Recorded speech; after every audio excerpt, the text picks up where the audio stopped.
Rangka ke acara selanjutnya adalah tausiah Qur'aniyah yang akan disampaikan oleh Kiai Haji Dr. Ahmad Kusoiri Suhel MA. Kepadanya waktu dan tempat disilakan. Sallu ala Nabi Muhammad. Allahumma shalli. Bismillahirrahmanirrahim. Assalamualaikum warahmatullahi wabarakatuh.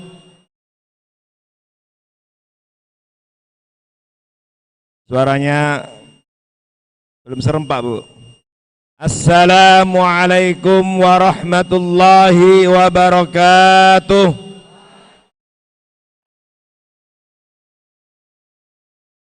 Alhamdulillah. Alhamdulillahilladzi 'allamal Qur'an. Khalaqal insan. 'allamahul bayan. Wassalatu wassalamu ala sayyidil anam Sayyidina Muhammad ibn Abdillah min waladi Adnan wa ala alihi wa sahbihi wa man tabi'ahum bi ihsan. Amma ba'd, faqala ta'ala fi kitabihil karim, a'udzu billahi minasy syaithanir rajim.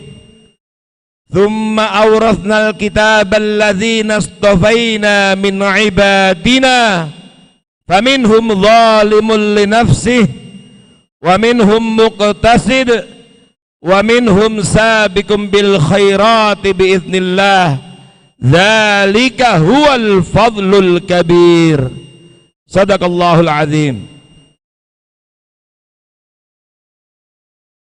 Yang kami hormati para pengurus pesantren, yayasan, para asatidz, para ustadz, yang juga kita sama-sama banggakan, para santri, santriwati maupun santriwan yang hari ini mendapatkan kehormatan di wisuda.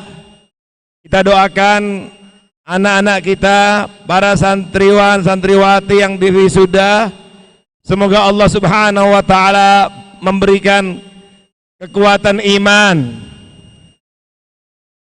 untuk terus bisa menjaga, merawat hafalannya, untuk bisa terus menjadi ahlul Quran dimanapun, kapanpun, dalam kondisi apapun. Sebab mereka ini adalah manusia-manusia pilihan Allah yang karenanya penting untuk selalu menjaga amanah Al-Quran ini. Karena anak-anak sekalian, insya Allah dengan Al-Quran itulah kalian akan meraih kebahagiaan fid dunya wal akhirah. Bapak-bapak, ibu-ibu, saudara sekalian, kita bersyukur, berbahagia, bersyukur kepada Allah Subhanahu wa ta'ala hadir di acara yang seperti ini. Acara wisuda tahfidz Al-Quran ini acara yang sangat penting dalam rangka mentajdid, memperbarui komitmen kita dalam melaksanakan kewajiban kita terhadap Al-Quran. Sebab Al-Quran inilah yang menentukan perjalanan umat ini.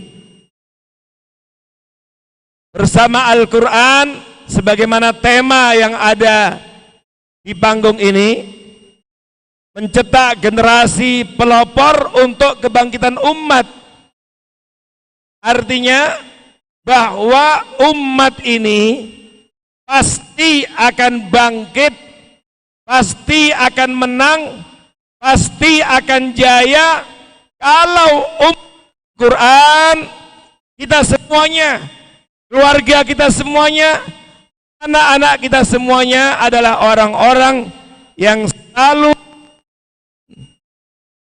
semangat berinteraksi dengan Al-Quran.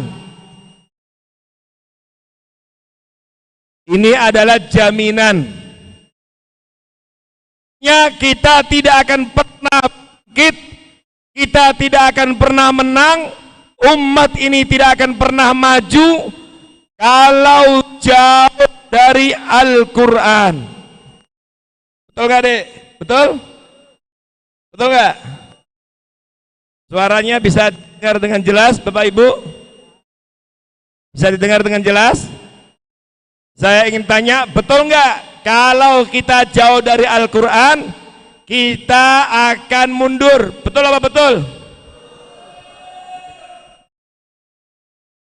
Kalau kita jauh dari Al-Quran, kita akan sengsara.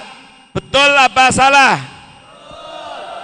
Kalau kita jauh dari Al-Quran, kita akan mudah dikalahkan oleh musuh-musuh kita. Betul apa betul? Betul sekali. Kenapa? Al-Quran adalah masdarul quwwah, sumber kekuatan.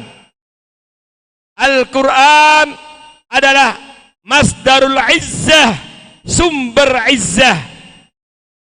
Al-Quran adalah masdarus sa'adah, sumber kebahagiaan. Al-Quran adalah masdarus sakinah, sumber ketenangan. Oleh karena itu, acara seperti ini menjadi penting untuk mengingatkan kita, memperbarui komitmen kita agar kita terus semakin rajin, semakin aktif dalam berinteraksi, mengakrabkan diri dengan Al-Quran.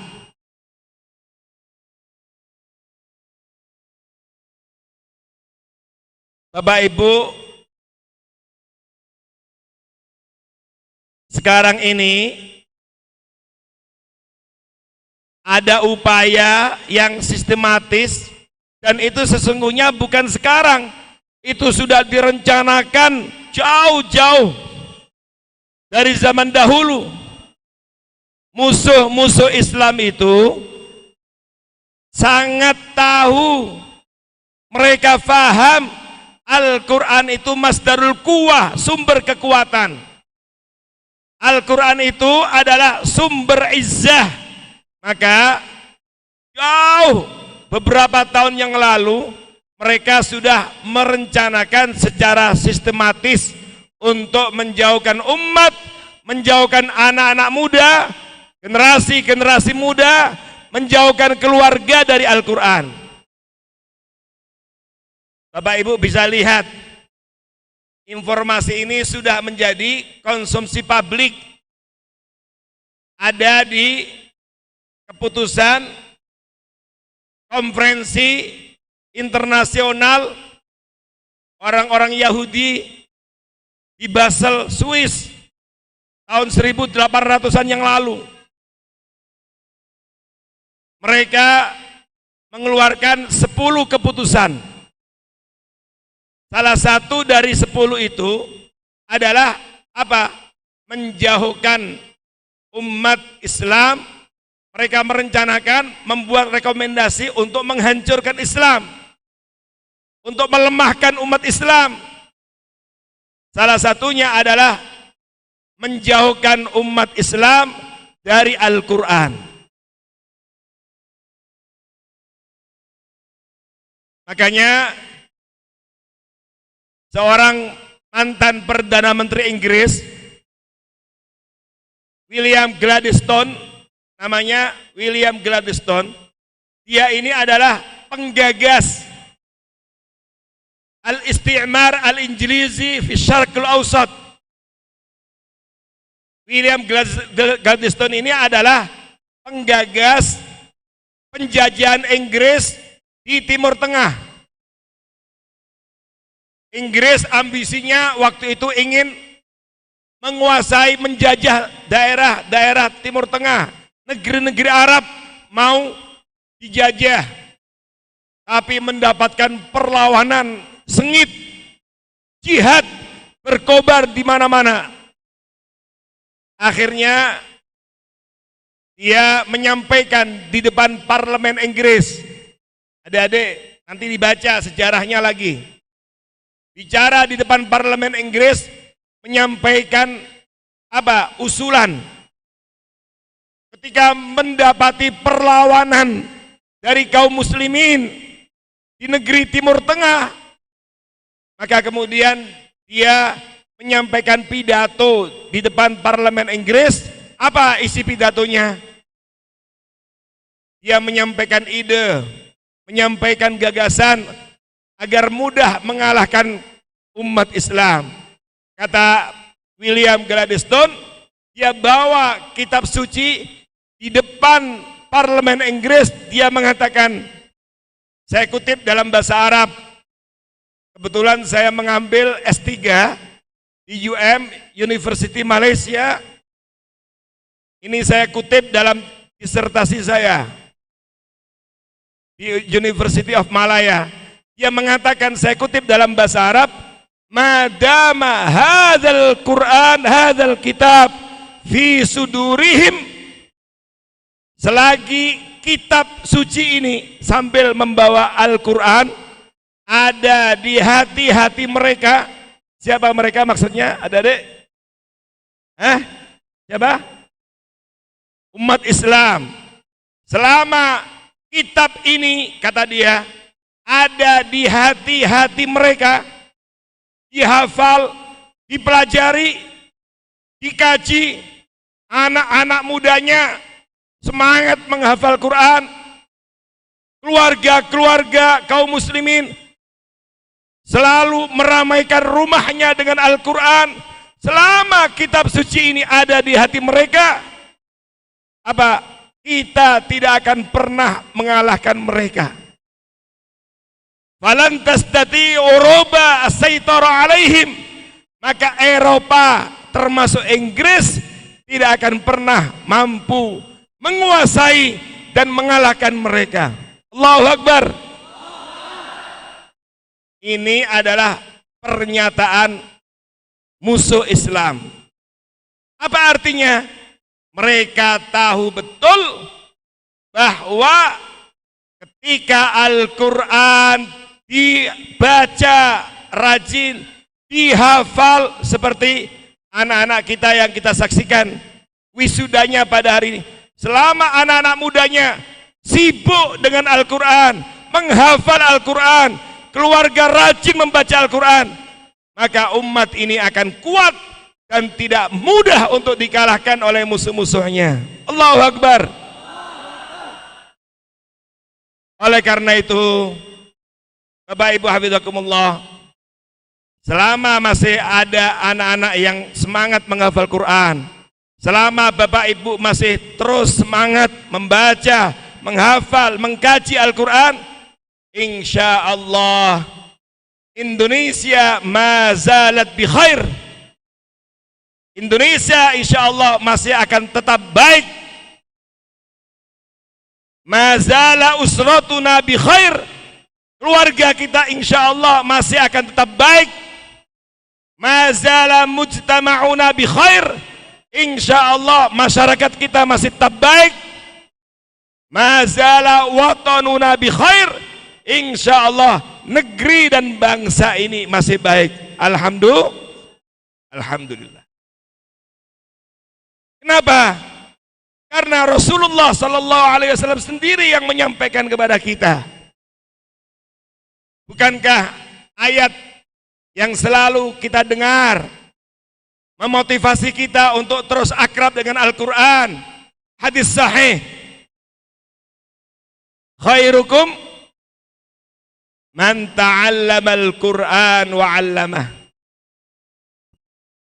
Hadis yang selalu menginspirasi, menyemangati kita untuk selalu mengisi hari-hari kita dengan Al-Quran, menyibukkan diri dengan menghafal Quran. Kata Nabi, khairukum man ta'allama al-Quran wa 'allamah. Yang terbaik di antara kalian yang selalu semangat membaca, menghafal, mempelajari, mengkaji, mentadaburi Al-Quran, dan wa'allamah, dan mengajarkan Al-Quran, membiayai anak-anak menghafal Quran, memfasilitasi mereka menghafal Al-Quran, mengkondisikan keluarga, masyarakat untuk cinta Al-Quran. Inilah yang terbaik. Artinya apa? Melalui hadis ini Rasulullah SAW mengingatkan kepada kita, al-khairiyah bada'at bil Quran, bahwa kebaikan dalam semua urusan hidup kita dimulai dengan Al-Quran. Al-khairiyah al-usariyah, kebaikan kehidupan rumah tangga kita dimulai dengan Al-Quran. Al-khairiyah bil haya al-ijtimaiyah, kebaikan dalam kehidupan sosial kita dimulai dengan Al-Quran. Termasuk kebaikan kehidupan umat, bangsa dan negara kita dimulai dengan Al-Quran. Makanya kita senang, berbahagia kalau melihat anak-anak muda, generasi milenial kita, seperti santri-santriwati, wisudawan-wisudawati ini, kita lihat mereka semangat menghafal Quran. Kita senang, bahagia. Insya Allah, selama itu masih ada, semangat itu masih terus kita kobarkan, maka insya Allah kita terus akan mendapatkan kebaikan dari Allah Subhanahu wa Ta'ala.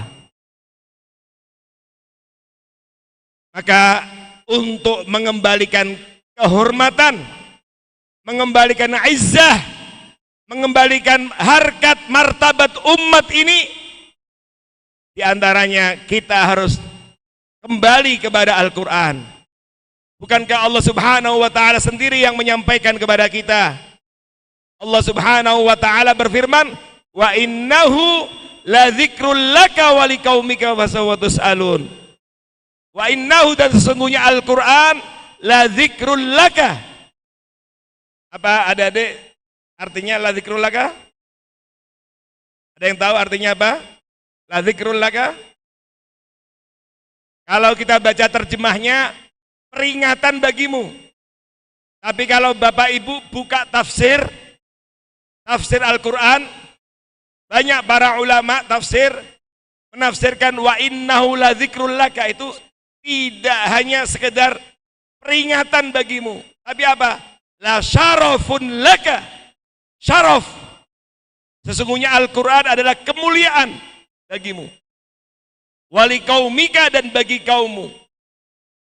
Jadi inilah yang wajib kita jaga untuk mengembalikan kemuliaan umat, kehormatan umat, kejayaan umat. Tidak ada cara lain kecuali kita kembali kepada Al-Quran. Wa innahu la dzikrul laka wa liqaumika fasawfa tus'alun. Sesungguhnya Al-Quran adalah syaraf, kemuliaan, kehormatan untukmu dan untuk kaummu. Dan nanti kita semuanya akan diminta pertanggungjawabkan terhadap Al-Quran. Maka Al-Quran adalah syaraf, menghafal Al-Quran adalah syaraf, kemuliaan. Makanya lagu nasyid yang tadi dibacakan bukan hanya membahagiakan penghafal Al-Qurannya, tapi juga insya Allah akan membahagiakan siapa? Siapa? Siapa adik-adik? Kedua orang tua kita. Siapa orang tua yang tidak bahagia ketika memiliki anak menghafal Quran? Itu semuanya adalah harapan orang tua kita.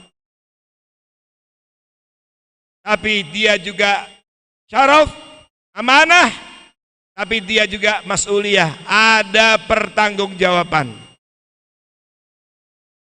Jadi benar-benar Al-Quran ini syaraf. Makanya dahulu sejak zaman Rasulullah SAW, penghafal Al-Quran itu menempati derajat yang tinggi. Adik-adik, kalau seandainya di Indonesia, biasanya tamu-tamu kehormatan itu ditaruh di depan atau belakang? Apa istilahnya kalau dalam undang-undangan, tempat duduknya apa namanya? VVIP. Ada lagi VVIP. Penghafal Quran ini adalah VVIP. Makanya duduknya di depan. Nanti seterusnya adik-adik kalau dapat undangan selalu minta di depan ya. Ya.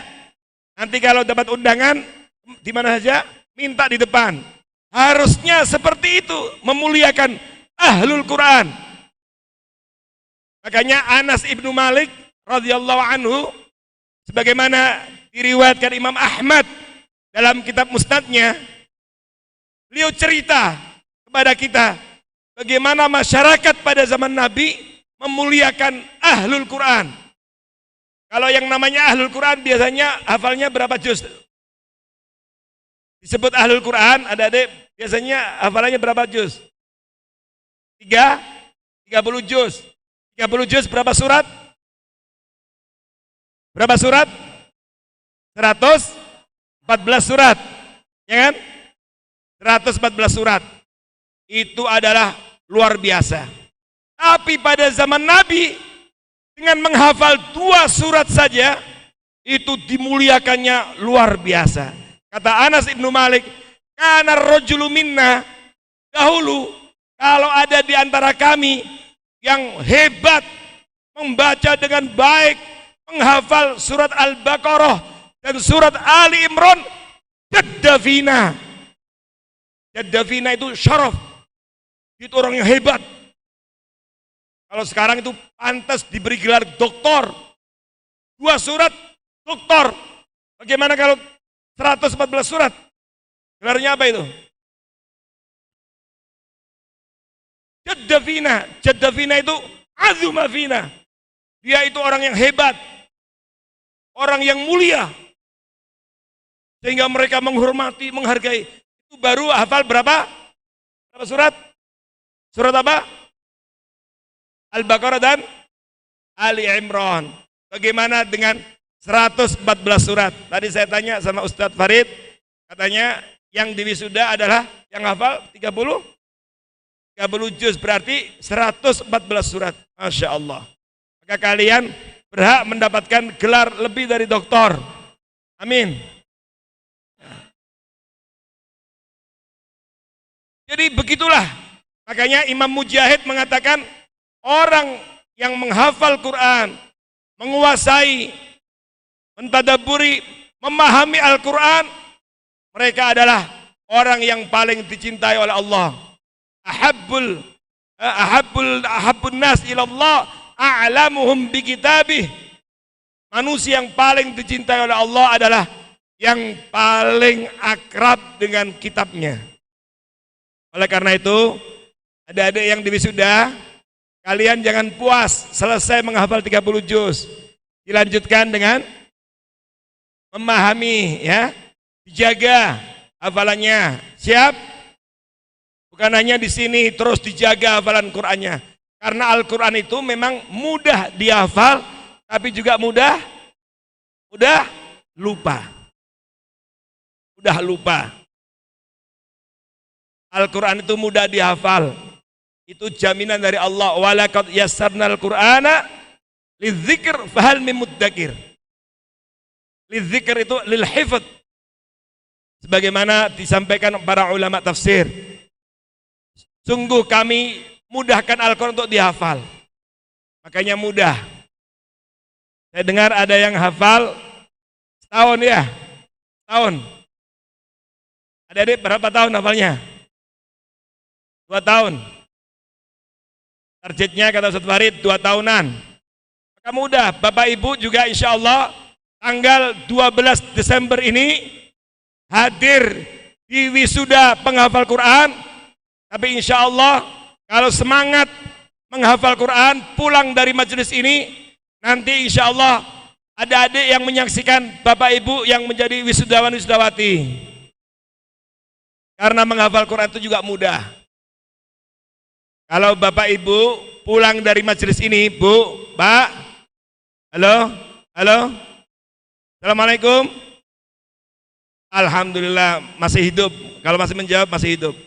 Kalau Bapak Ibu pulang dari majelis ini semangat menghafal Quran, gak usah 1 hari 1 juz, Bu, gak usah. Cukup 1 hari 1 halaman. 1 hari 1 halaman.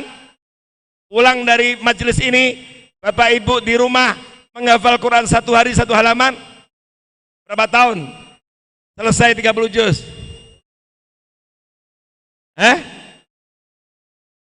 Kurang dari 2 tahun. 1 tahun 8 bulan 12 hari insya Allah. Atau taruhlah dengan malasnya 2 tahun. Maka tanggal 12 Desember tahun 2021 Bapak Ibu pulang dari majelis ini menghafal setiap hari 1 halaman, insya Allah tanggal 12 Desember 2023 ya, nanti insya Allah Bapak Ibu akan menjadi wisudawan, wisudawati. Amin. Kalau rajin kurang dari 2 tahun, setahun 8 bulan, 1 halaman Quran pojok. Taruhlah dengan malesnya 2 tahun atau dengan liburnya, maka insya Allah 2 tahun lagi menjadi penghafal Quran. Ustaz, kayaknya nggak mampu saya mau separuhnya. Oh ya nggak apa-apa, separuhnya. Kalau separuhnya, maka insya Allah tanggal 12 Desember tahun berapa? Berapa tahun lagi? Kalau 2 tahun tambah 2 tahun berapa? 25. Tanggal 12 Desember tahun 2025 ketika saya jadi presiden, saya akan mewisuda Bapak Ibu semuanya insya Allah. Jadi kalau separuh berarti 4 tahun. Kalau misalnya dikurangi lagi, tinggal nambah lagi. Artinya apa? Program, target seperti itu harus ada. 1 hari meskipun nambah 1 surat nggak apa-apa. Meskipun nambah 1 ayat nggak apa-apa. Yang penting setiap hari ada semangat menambah hafalan Quran. Apa? Itu akan menambah kemuliaan kita, kehormatan kita, dan kedudukan derajat kita di sisi Allah Subhanahu wa taala. Maka penghafal Quran itu dimuliakan. Nabi sallallahu alaihi wasallam, kalau ada sahabat-sahabat yang gugur di medan perang, yang mati syahid di medan perang, jumlahnya beberapa orang, maka siapa yang didahulukan untuk dimakamkan? Ditanya, siapa yang paling banyak hafalan Qur'annya? Didahulukan, dimuliakan. Begitulah Bapak Ibu seharusnya memuliakan ahlul Quran. Maka mudah-mudahan para pemimpin-pemimpin kita ya memuliakan ahlul Quran. Kalau dulu waktu saya kuliah di Saudi, Bapak Ibu, itu di Saudi itu kalau hafal 1 juz mendapatkan hadiah 100 real. 100 real kali 3.500 berapa dek? Kalau hafal 2 juz 200 real. Kalau sampai acara wisuda seperti ini, hafal 30 juz lalu diuji. Kalau nilainya jayyid, dihitung per juznya 100 real, 3.000 real.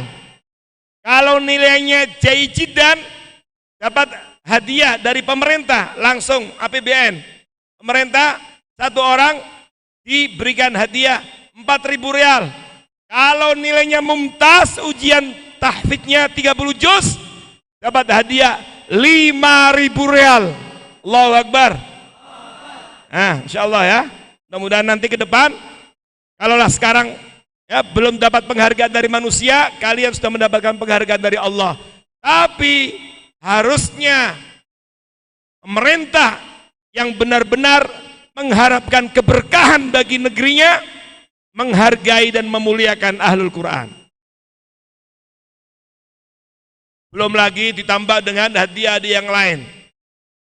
Saya pernah menghadiri wisuda penghafal Quran di Saudi itu. 1 anak itu pulangnya itu membawa hadiah, gak bisa bawa dia. Mulai dari atas sampai bawah sampai atas, bajunya, sepatunya, bahkan dapat arlojinya, semuanya. Belum lagi uang, luar biasa penghargaan kepada ahlul Quran. Dan memang layak untuk dimuliakan, dihargai seperti itu. Tapi insya Allah memang Indonesia belum seperti beberapa negara yang perhatiannya besar terhadap Al-Quran, tapi mudah-mudahan pelan tapi pasti kita suarakan. Mudah-mudahan ke depan ada pemimpin-pemimpin yang memberikan atensi perhatian terhadap penghafal Quran, sehingga orang-orang yang semangat belajar menghafal Quran benar-benar mendapatkan kemuliaan, diapresiasi. Dan adik-adik semuanya, insya Allah kalian juga akan mendapatkan tempat dan derajat yang tinggi di sisi Allah Subhanahu wa ta'ala dengan Al-Quran itu. Amin ya rabbal alamin. Maksud saya adalah bahwa ketika ada yang menghafal Quran, di keluarga itu ada yang semangat menghafal Quran, di masyarakat itu ada yang semangat menghafal Quran, ini wajib kita dukung, kita semangati, dan kemudian kita apresiasi, dan kita wajib bersyukur kepada Allah Subhanahu wa ta'ala karena adanya penghafal Quran, karena adanya ahlul Quran, keluarga kita mendapatkan kebaikan, masyarakat kita mendapatkan kebaikan, bangsa ini senantiasa mendapatkan kebaikan selama di negeri ini masih ada orang-orang yang semangat menghafal Al-Quran. Untuk itu, alhamdulillah, dan kalian semuanya harus menjaga amanah ini, sehingga selesai wisuda tidak berarti selesai hilang hafalannya. Betul? Terus dijaga ya, insyaallah.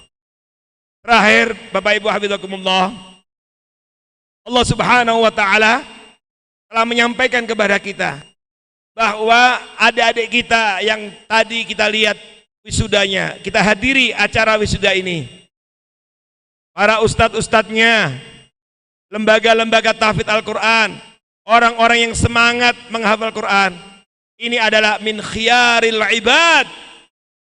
Mereka adalah manusia-manusia pilihan.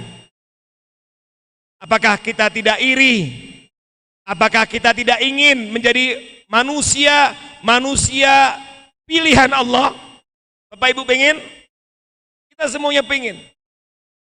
Orang yang semangat menghafal Quran, semangat mempelajari Al-Quran adalah min khiyaril ibad. Inilah yang disampaikan Allah dalam ayat yang tadi saya baca. Surat Fatir, surat 35, ayat 32.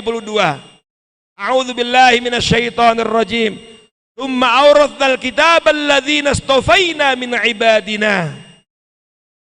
Kemudian kami wariskan, kami hadiahkan, kami berikan Al-Quran itu kepada hamba-hamba kami yang kami pilih.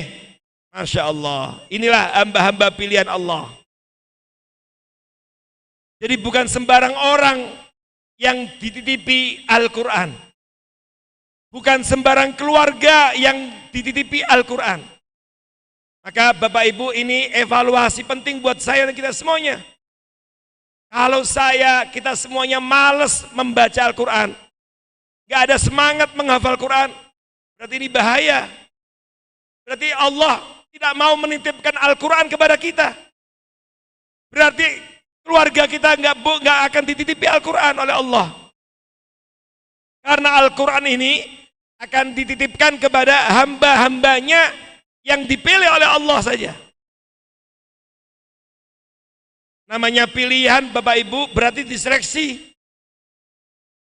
Bapak Ibu kalau mau masuk jadi ASN, pegawai negeri, ada seleksinya enggak? Ada ujiannya enggak? Ada enggak ujiannya Pak? Biasanya kalau mau ada seleksi penerimaan ASN atau PNS dulu, itu biasanya yang daftar berapa puluh orang? Bapak Ibu, berapa puluh orang yang daftar untuk menjadi pegawai negeri? Kalau ada pembukaan lowongan pegawai negeri, yang daftar berapa puluh orang? Ribuan apa puluhan? Ribuan apa puluhan? Ribuan. Diseleksi. Sampai kadang-kadang yang diterima formasinya cuma 1, 2, 3. Hanya beberapa formasi. Tapi yang pengen banyak sekali. Nah, orang yang menghafal Quran mirip seperti itu. Tapi yang nyeleksi bukan BKN, Badan Kepegawaian Negara. Siapa yang menyeleksi penghafal Quran? Siapa yang menyeleksi orang-orang yang menghafal Quran? Ustaz, bukan. Siapa? Siapa yang menyeleksi kalian untuk menghafal Quran? Allah. Allah seleksi dari sekian miliar hambanya yang ada di bumi ini, dipilih oleh Allah, diseleksi siapa yang akan dititipkan Al-Quran kepadanya. Siapa yang dititipkan untuk mau mempelajari, memahami, mentadaburi Al-Quran, mengajak orang lain untuk semangat menghafal Quran, itu bukan semua orang. Oleh karena itu, ketika kita bergabung dalam keluarga besar, membantu pesantren Al-Quran, mensupport penghafal Quran, bergabung dalam keluarga besar, menyemangati anak-anak kita menghafal Quran, maka insya Allah berarti kita semuanya menjadi hamba-hamba pilihan Allah. Dan itu adalah karunia yang besar. Makanya ayatnya ditutup, Dzalikal fadlul kabir, dzalika huwal fadlul kabir. Yang demikian itu adalah karunia Allah. Tapi yang namanya karunia itu ada yang kecil, ada yang besar. Nah, ketika dititipi Allah dengan Al-Quran, sehingga dihafal Al-Quran itu, dipelajari Al-Quran itu, difahami Al-Quran itu, diamalkan Al-Quran, mengajak orang lain untuk mempelajari, menghafal Al-Quran, maka itu adalah karunia Allah yang besar. Nah, hanya saja Allah menyampaikan, mengingatkan kepada kita, manusia yang dititipi itu enggak semuanya sama. Ada yang faminhum dzalimun linafsi, ada yang menzalimi dirinya. Sudah dikasih Al-Quran, tapi enggak pernah dibaca, enggak pernah dimurojaah, malah perilakunya, perbuatannya bertentangan dengan Al-Quran. Hati-hati, zalim terhadap dirinya. Ada juga muktasid tengah-tengah, semangat membaca, semangat menghafal, tapi juga main gamenya lama, main handphonenya sering, atau juga kadang-kadang masih suka melakukan hal-hal yang makruh. Ini pertengahan. Tapi ada yang sabiqu bil khairati biidznillah. Bersamaan dengan semangat membaca, bersamaan dengan semangat menghafal, murojaah Al-Quran, mempelajari Al-Quran, mentadaburi Al-Quran, mengamalkan Al-Quran, semangat juga untuk melakukan kebaikan, semangat berbagi. Birrul walidain juga Masya Allah luar biasa, kepada samanya luar biasa. Tidak ada program kebaikan kecuali punya andil, partisipasi untuk ikut serta dalam kebaikan itu. Ini adalah sabiqum bil khairat. Oleh karena itu, mari kita terus jaga hubungan baik kita dengan Al-Quran. Maka acara seperti ini penting dalam rangka untuk memperbarui, sekaligus untuk muhasabah sejauh mana hubungan kita dengan Al-Quran.